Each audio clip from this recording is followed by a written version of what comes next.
In Illinois, the number of new and probable cases remains lower than recent weeks. The state is reporting 5,600 new and probable cases today, along with 106 additional COVID-related deaths.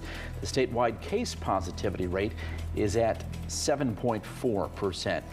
COVID numbers in the city and suburbs have now improved enough that they would appear to qualify for the easing of some restrictions. But Governor Pritzker has said not so fast.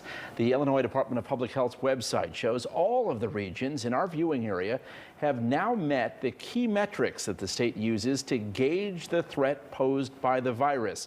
Those are the green indicators on the right side of your screen. They've all had at least 3 days of declining positivity rates, and there is not a shortage of hospital space. Now, despite that, the governor says he's concerned about a surge in cases after Christmas and New Year's.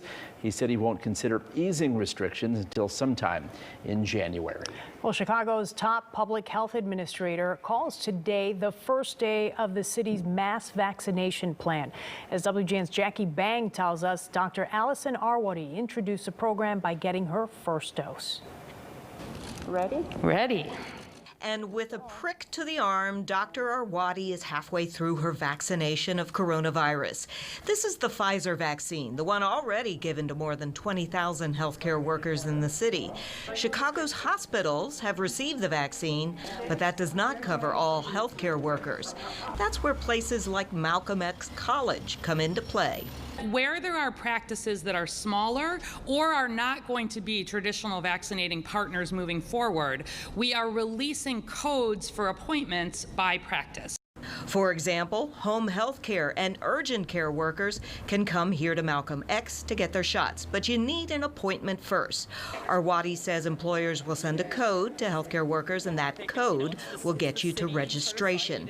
In addition, the city will use a community COVID vulnerability index. It helps recognize which neighborhoods are likely to be more vulnerable to COVID, have more need for vaccine, and therefore need additional, not just outreach, but resources in terms of decreasing the barriers that allow more people to get vaccine. At this point, Arwady expects about 100 people a day will be vaccinated at Malcolm X, but those numbers will increase.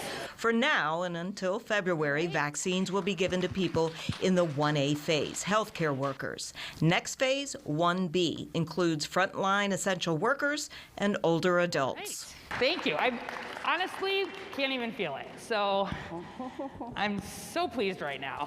It's a sign of the times when you hear someone thank a nurse for a shot. But like many others, Dr. Arwady wants to dispel any fears people may have to get a vaccine that could potentially save your life. Jackie Bang, WGN News.